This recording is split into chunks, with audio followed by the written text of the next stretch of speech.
Good morning, all you lovely, beautiful people. If you don't know me, my name is JT. Welcome to my office. It's a nice gray day out in Los Angeles, in Marina Del Rey. We're hitting that June gloom, and then this is the inside of my office. Been getting a lot of compliments on the wall over there. Still got a little bit of things to do, but I really enjoy this. I really enjoy this place. And then this is my little man, River. I printed out this yesterday. This is my brand book. I change this periodically. It allows you to go back to the kind of guidelines of your brand, of your personal brand. So for me, for my own personal brand, I've come up with kind of 4 pillars of values that I really try to infuse within my content. 1 is relationships, 2 is culture, 3 is innovation, and 4 is lifestyle. Those are kind of like the 4 pillars of things that I have, my brand book. Then my brand book goes into the key takeaway of my content.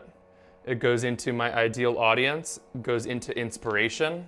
And look, you can come up with this however you want. This is just my own way that I go about it. Allows me to, when I'm making content for my personal brand, know, okay, how do I want to create this? But the more that I stick to this, the more that other people come to my account and know exactly what they're getting.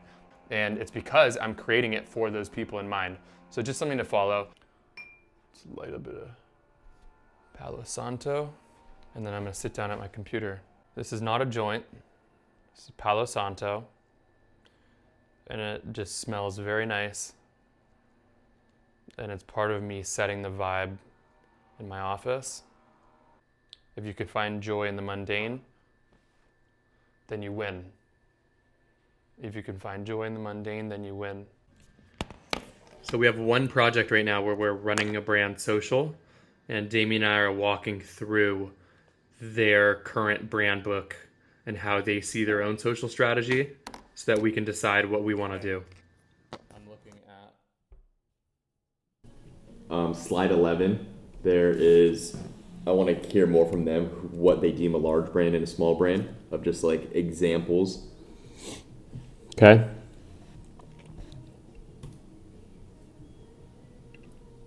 Slide 12 is a little more about their paid strategy. 75% LinkedIn, 25 split between Facebook and IG. I have this down as one of my questions, but in one of their slides, they talked about how they want to be better at platform-specific assets. So I want to hear what their North Star vision is for LinkedIn versus IG. Right now, they're repurposed to the exact same thing, but how can we enhance creative approach to current assets? Yep. Leveraging animation and gamification if it's going to be graphic heavy. Cool. Love it. I'm working on my LinkedIn content right now. I want to show you guys a little bit more about how this goes. So all of these are days that would ideally be posted.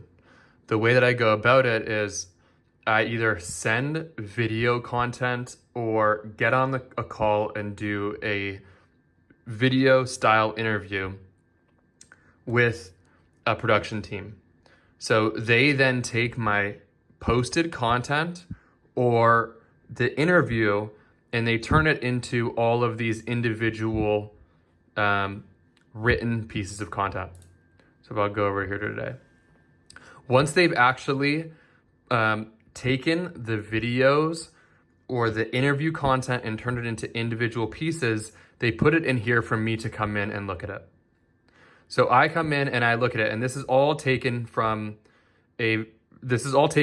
literally an interview that I did or my content that I've already posted. So they write out it in somewhat of my own tone, LinkedIn. As a content creator, I really wanted to work with a brand. This is what I would do. So this is kind of like the theme of this video. So they write it out in the way that they think that I said it in that interview. So here it is. And then from there, what ends up happening a decent amount of the times, I honestly think this is probably it's a double-edged sword. It's a skill because I really want it to come authentically from me, but it's also makes it really hard for me to do things at a bigger scale because I kind of am a little bit too controlling on the way that I want my content to look. So they write it out in their own way. Some of them are bang on, and I'm like, okay, this is exactly how I did say it, and it's exactly how I would say it, so I'm gonna leave it. And then there's other times where I go in and I write my own version. So right here, I kind of basically took the way that they said it and wrote out my own version of it. Once I'm done with writing my own version of it, I go in and I change this toggle to, okay, this is ready to be scheduled now. And then they'll go in on my actual LinkedIn and they'll just schedule it for me to be posted. That I'm okay with as long as it's in my own version. They don't do any of my comments. They don't do any of my DMs. I do all of that.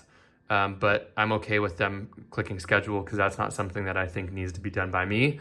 And I'll change it into my own tone if I feel like it needs to be changed.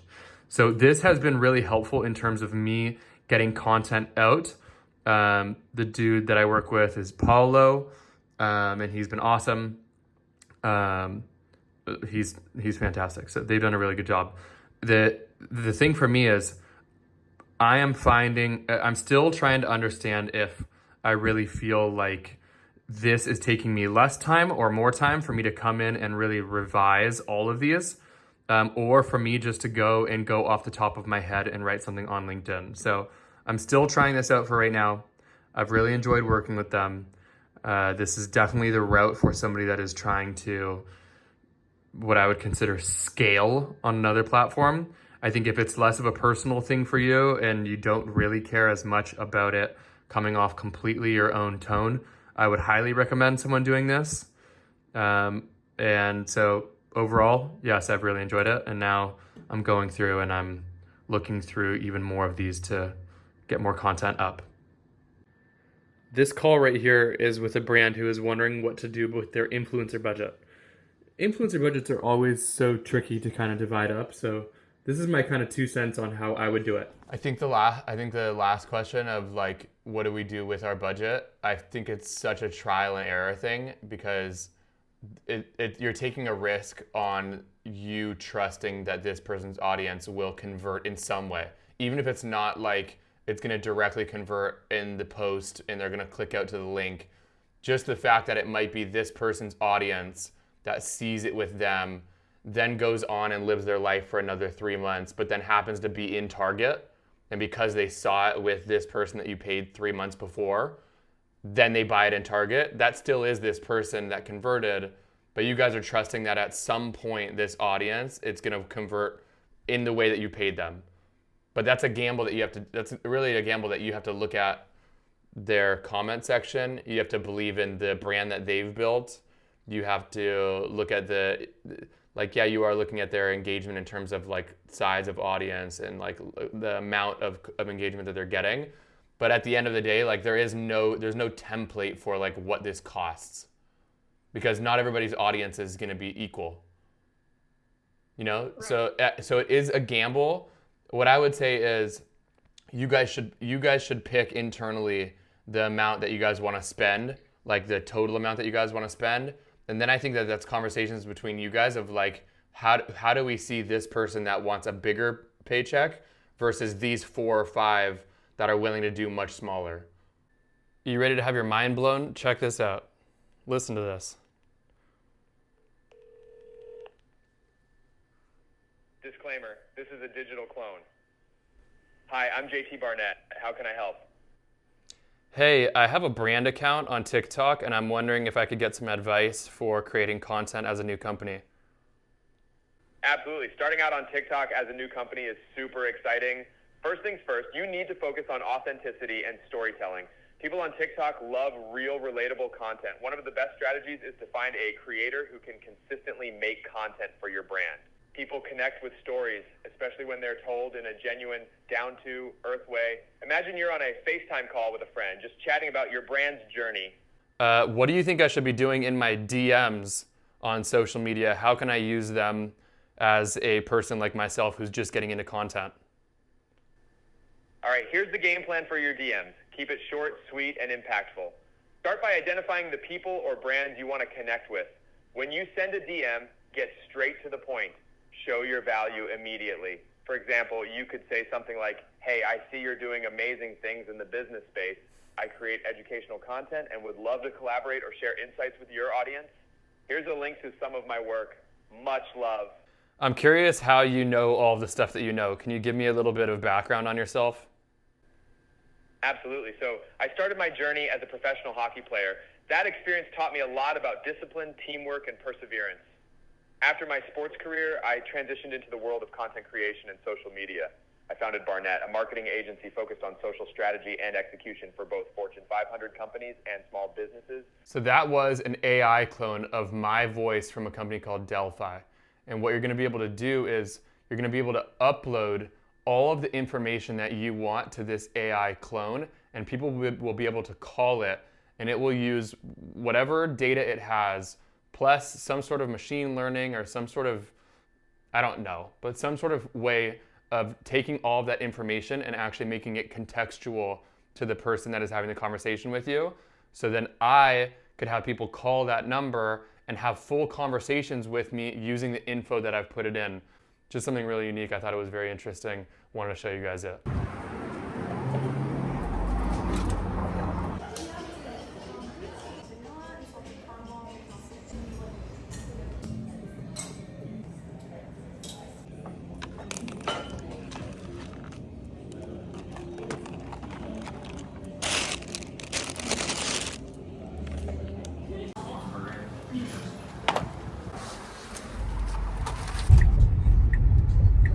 Wherever you are right now in the world, I hope you are having a fantastic day.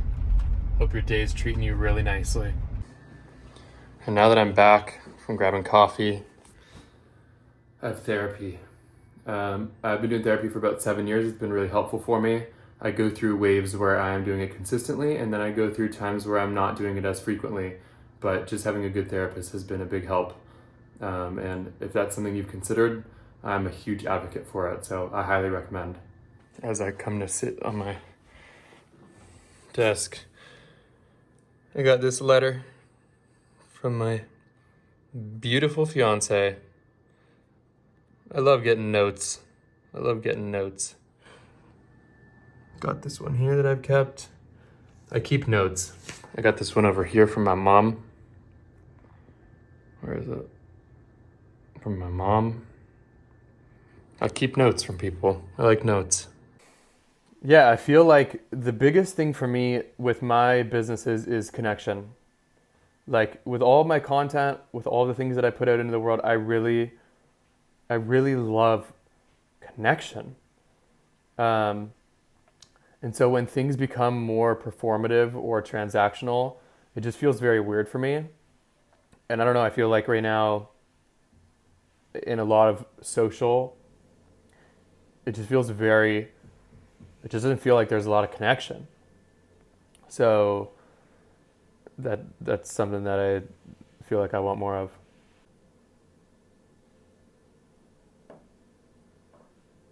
No, honestly, in every area of my life right now, I do feel really good.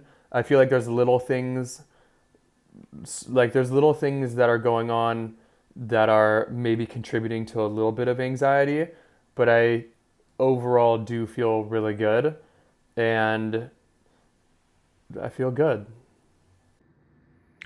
One of the things that I would like to put a little bit more focus on is it's been a kind of a double-edged sword. Like all of the good thing about us is that all of our company's revenue has come purely from organic content on my account. So through me posting on Instagram and through me posting on TikTok, every single brand that we've worked with, client that we've got, opportunity that we've got has come from that. We've never done any paid advertising. We've never done any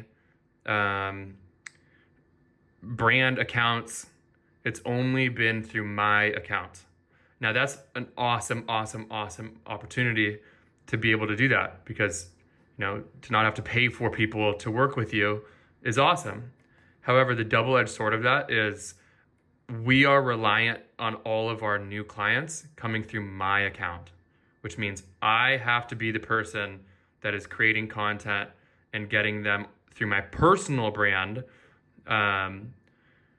rather than us using a company account or some sort of paid advertising. So something that I would like to be able to do, which is why I created this Creator X account, is to be able to actually start creating on this and eventually have a creator come internal with us and start creating on this account. So then I am able to be a little bit more, not even necessarily removed, but not be fully reliant on my own personal brand content to bring in all of our clients. And also with this Creator X account, for us to be able to run ads with this. So then people will see all of the content on this account, go to our website, go through this, and actually like apply. Whereas right now, it's all going through my personal brand. It goes to my personal brand's website, and then they have to click through to our company website from there. So as of right now, we've only posted one post. Something I might work on today is actually making some content and starting to post on our Instagram myself. But that's something that's in the back of my mind as a focus that I would like to get to do more, is start creating on a brand account to remove some of the necessity of my personal